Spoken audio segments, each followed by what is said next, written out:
nombre es Jani Belén Puc Polanco, soy alumna del tercer grado Grupo C. El objetivo de esta presentación es explicarles acerca del sistema respiratorio.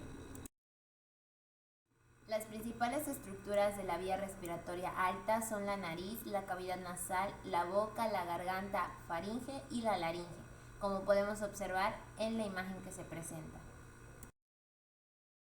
Ahora bien, hablemos acerca de la función de la nariz. El aire inspirado a través de ella es filtrado, humidificado y calentado. Desde el punto de vista anatómico se pueden diferenciar dos porciones de esta, la fosa nasal anterior y la vía nasal principal.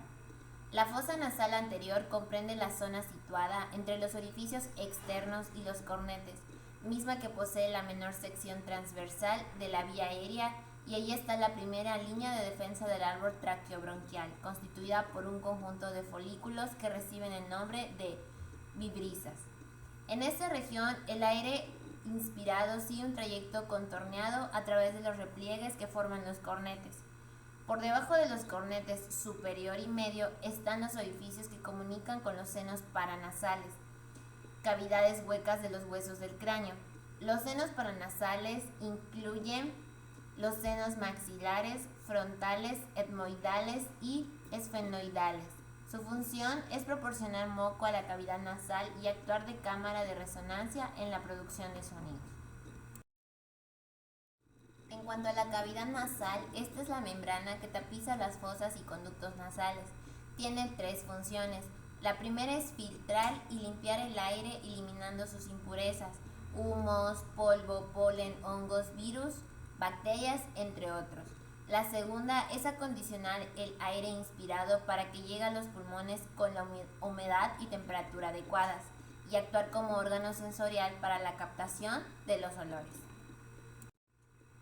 La boca es aquella que permite la entrada de aire, pero sin el filtrado de polvo y la humidificación que proporcionan las fosas nasales. La garganta o faringe tiene forma de embudo. Esta, durante la respiración, permite el paso de aire entre la laringe y la tráquea, las cavidades nasales y la bucal.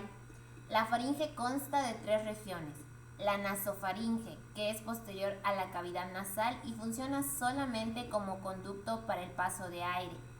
La siguiente es la orofaringe, que es posterior a la cavidad bucal y esta contiene las amígdalas palatinas. Tanto lo que es el aire como los alimentos ingeridos pasan a través de la orofaringe y la laringofaringe, que se encuentra por debajo. Lo que es la laringofaringe se ubica posterior a la epiglotis y se conecta con la laringe por arriba y con el esófago por debajo. Cuando respiramos, la epiglotis permanece arriba y el aire pasa libremente entre la laringofaringe y la laringe. En el caso de la laringe, esta conecta la parte inferior de la faringe y la laringofaringe con la tráquea. Mantiene abiertos los conductos para el paso de aire durante la respiración y la digestión. Es el órgano clave para la producción de sonidos. La laringe está formada por 9 cartílagos.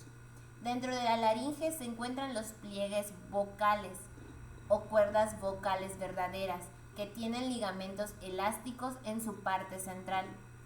Estas, cuando hablamos, gritamos o cantamos, el aire que asciende desde los pulmones y la tráquea hace vibrar las cuerdas y se efectúa el sonido. Ahora centrémonos en las estructuras de la vía respiratoria baja. Estas constan de la tráquea, los pulmones y dentro de los pulmones los bronquios, bronquiolos y alvéolos. En cuanto a la función de la tráquea, este es un tubo de menos de 2.5 centímetros de diámetro y está cubierto por anillos cartilaginosos.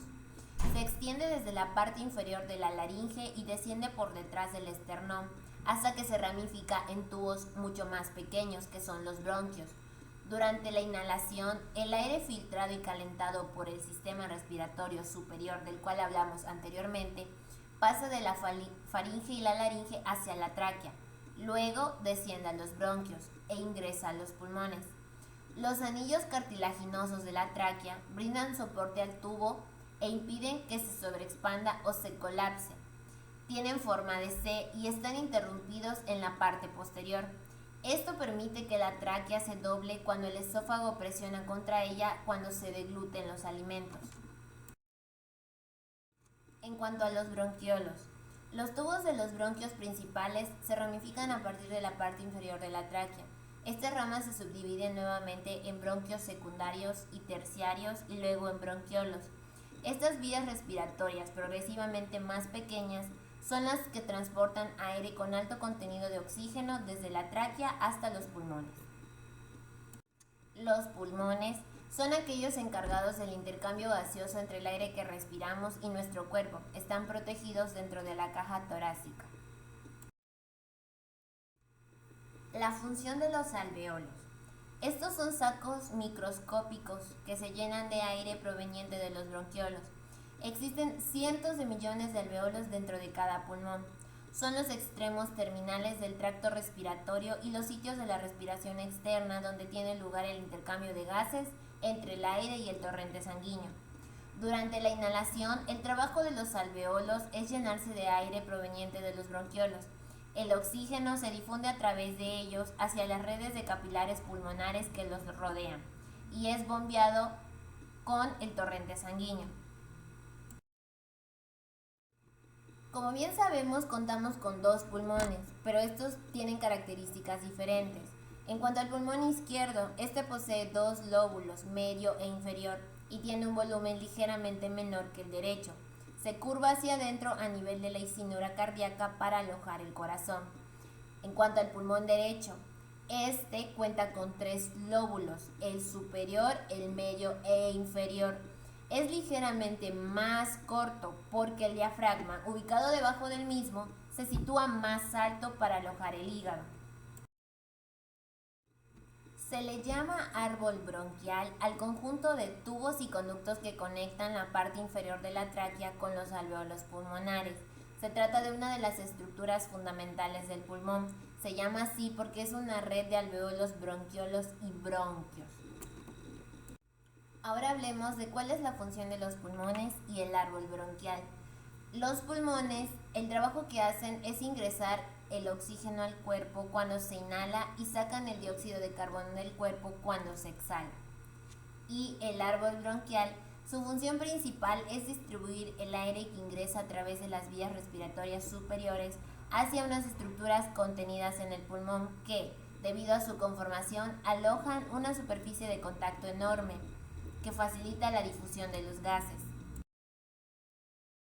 Existen tres tipos de respiración. La primera es la respiración abdominal o diafragmática. La respiración abdominal es la más natural y simple en el ser humano, ya que procura mayor capacidad con el mínimo esfuerzo. Esto es posible porque ventila la parte más baja y ancha de los pulmones. La segunda respiración es la respiración torácica o costal. La caja torácica permite no solo la respiración hacia los lados, sino hacia adelante y hacia atrás también, permitiendo la contracción y dilatación de la parte media de los pulmones, que se contraen en las costillas. La tercera y última es la respiración clavicular, que se trata de la respiración que desarrollamos cuando estamos angustiados y solo ventila la parte más alta y estrecha de los pulmones. Es la respiración que comprende mayor dificultad y constituye la última fase de la inspiración.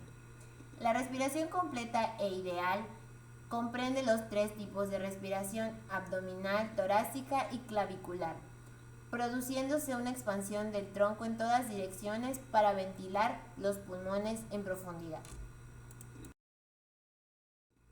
Ahora hablemos acerca de cómo se lleva a cabo la ventilación pulmonar. La ventilación pulmonar consiste en la inspiración o entrada de aire al interior de los alveolos. El aire entra activamente en los pulmones al dilatarse la caja torácica. La expiración o salida de aire se realiza pasivamente. El objetivo de la ventilación pulmonar es transportar el oxígeno hasta el espacio alveolar para que se produzca el intercambio con el espacio capilar pulmonar y evacuar el dióxido de carbono producido a nivel metabólico. Aquí está presentada una imagen que explica los pasos de la ventilación pulmonar. En el caso de la inspiración, el primer paso es cuando los músculos intercostales se contraen y elevan las costillas. El segundo paso es cuando los músculos del diafragma se contraen y el diafragma se mueve hacia abajo. El tercer paso es cuando el volumen pulmonar aumenta. Y el cuarto y último paso es cuando el aire fluye para llenar el espacio extra e igual a la presión. En el caso de la expiración, que es cuando el aire sale, el primer paso es cuando los músculos intercostales se relajan y las costillas bajan. El segundo paso consiste en cuando los músculos del diafragma se relajan y el diafragma vuelve a su forma de cúpula. El tercer paso es cuando el volumen pulmonar disminuye y la presión aumenta. Y el cuarto y último paso es cuando el aire se ve obligado a salir pasando por las vías respiratorias. Esto es el proceso que conforma la ventilación pulmonar. ¿Cómo es que se lleva a cabo el intercambio gaseoso? El intercambio de gases es la provisión de oxígeno de los pulmones al torrente sanguíneo y la eliminación del dióxido de carbono del torrente sanguíneo hacia los pulmones. Esto tiene lugar en los pulmones, entre los alveolos y una red de pequeños vasos sanguíneos llamados capilares, los cuales están localizados en las paredes de los alveolos. Los volúmenes pulmonares. Los principales volúmenes se describen a continuación. El primero es el volumen corriente, que es el volumen de gas que entra y sale de los pulmones en una respiración basal. El segundo es el volumen de reserva inspiratorio, que representa el volumen adicional de gas que puede introducirse en los pulmones al realizar una inspiración máxima desde volumen corriente. El volumen de reserva respiratorio es el tercero, que es el volumen de gas adicional que puede exhalarse del pulmón tras expirar a volumen corriente. Y el último es el volumen residual, que corresponde al volumen de gas que permanece dentro del pulmón tras una inspiración forzada. En la imagen que se presenta podemos observar cómo es que se llevan a cabo los volúmenes pulmonares. Ahora hablemos de las capacidades pulmonares, que son 4. La primera es la capacidad vital, que es el máximo volumen de gas pulmonar movilizable. Es la suma del volumen corriente y los volúmenes de reserva expiratoria. El segundo es la capacidad inspiratoria, que es la suma del volumen corriente y del volumen de reserva inspiratorio, que representa el máximo volumen inspirado tras una expiración tranquila. El tercero es la capacidad residual funcional, que es la suma del volumen de reserva expiratorio y del volumen residual. Es el volumen de gas que hay dentro de los pulmones al final de una expiración tranquila y corresponde al punto de equilibrio entre la retracción elástica del pulmón y de la caja torácica. El cuarto es la capacidad pulmonar total, que abarca el volumen corriente, el volumen de reserva inspiratorio, el volumen de reserva expiratorio y el volumen residual. Es el máximo volumen de gas que pueden contener los pulmones. Finalmente hablemos de cómo se regula la respiración y qué sistemas participan. La respiración está regulada por el sistema nervioso central. 2 mecanismos nerviosos separados regulan la respiración. Uno está encargado de lo que es el control voluntario y el otro del automático. El sistema voluntario se encuentra en la corteza cerebral y envía impulsos a las neuronas motoras respiratorias mediante los haces corticoespinales. El sistema automático está impulsado por un grupo de células marcapasos en el bulbo raquídeo. Los impulsos de estas células activan neuronas motoras en la médula espinal cervical y torácica que inervan los músculos respiratorios.